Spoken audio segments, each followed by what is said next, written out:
Welcome to Canvas Projects, a virtual program offering of the Pflugerville Public Library. I'm Meg Miller, an Adult Services Librarian, here with another fun project geared to ages 12 and up for you to complete. Those who registered through the library calendar can pick up their material supply kits, and for everyone else watching, we hope you give these techniques a try. This month's project is a poetry magnet mini canvas. Let's start with a look at the supplies being provided. So in our bags this month, we have a couple of things. You have just a 3-color paint pot, and then a small round brush, 2 pages out of a old Reader's Digest condensed version. One of them may actually be from the Gone with the Wind sequel, Scarlet, apparently. Trimmed down with our guillotine cutter. I got a little close to the edge, but since really you're just going to be looking for pieces of text, that's fine. We can recycle it that way.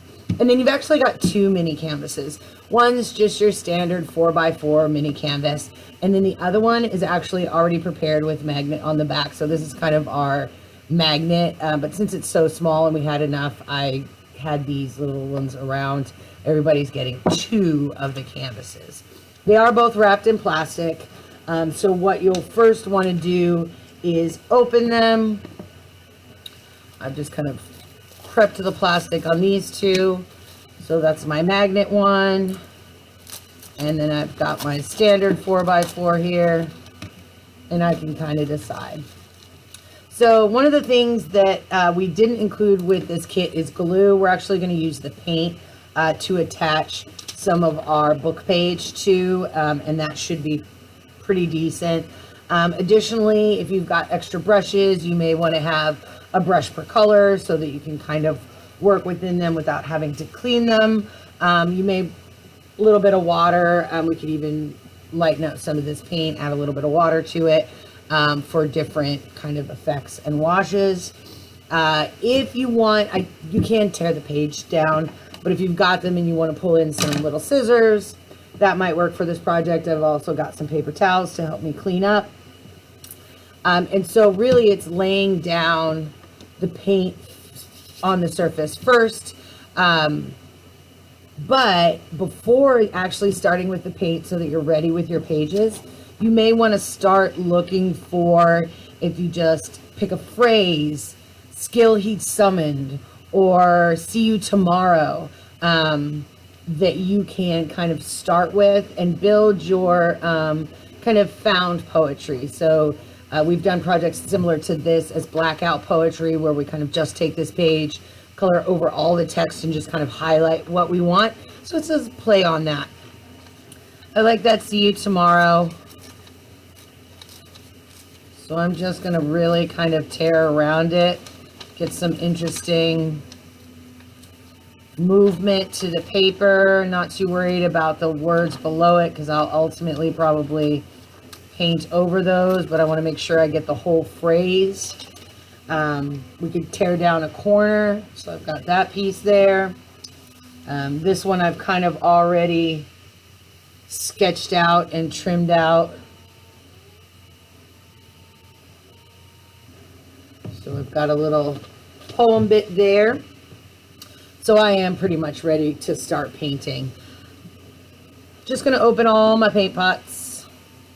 So I've got all 3 colors kind of ready to go as I see. Here we go. All right. I did pull out a flat brush. I like this dark blue, and I'm just going to pull this part that I used earlier that has some of those other colors in there. And I'm just going to lay out kind of a fairly wet covering of this paint. And then I can take one of my text using the bottom of my paintbrush, kind of just tap that down. Sister and I always find just what she'd expected. Ha! And then I've got this extra bit of paper here, so I'm going to come over that with the paint, and that will help kind of hold that paper down onto the canvas. Coming right down here at the bottom. Sister and I always find. Really just make sure that's attached. Beautiful. All right. Set that aside for now. Let's grab one of our thin brushes. Oh, I forgot to say what colors we have this month. So for this month, we have the deep blue, the sky blue, and our yellow ochre. I felt the two jewel tones of that yellow and blue really blend well with this yellow ochre, or I'm sorry, the sky blue. And this I'm just gonna do kind of that yellow ochre, almost a little hatching across, so that I've got that coming here. Just what she expected. Actually, let's get a little bit more in here. This is, again, I'm not really too worried about placement at this point. I will come back with that. Oh, let's put See You Tomorrow in here. Get this light blue out around this. There we go. Beautiful. Let's hold these here. See You Tomorrow. And I might leave some of this, like I'll come here for a little bit of that, but leave that shape where I've torn.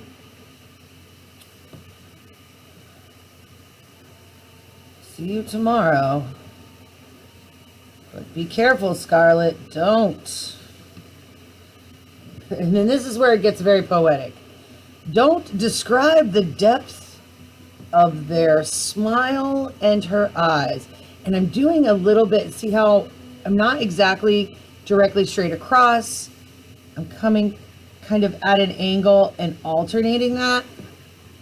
That eyes doesn't really have any paint underneath it. There we go. And giving that visual interest. I gotta be careful, I got a little yellow paint there. So now my DE has a little bit of paint over top of it. But I am not worried about that in the least bit. I love the look of that. And let's get a little bit more coverage right here. So I do have one more piece I want to put on. Actually, maybe two. Well, no, I think for this one we'll leave it here. Smile and her eyes. Right this minute holding the telegram. All right, just get that right, nice and placed on there.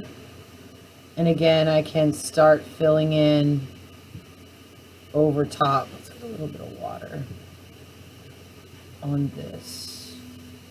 Maybe more water. Because then I could come directly across. See, with that water in the paint, I can still see the text underneath. But I've added some color and interest to the paper itself.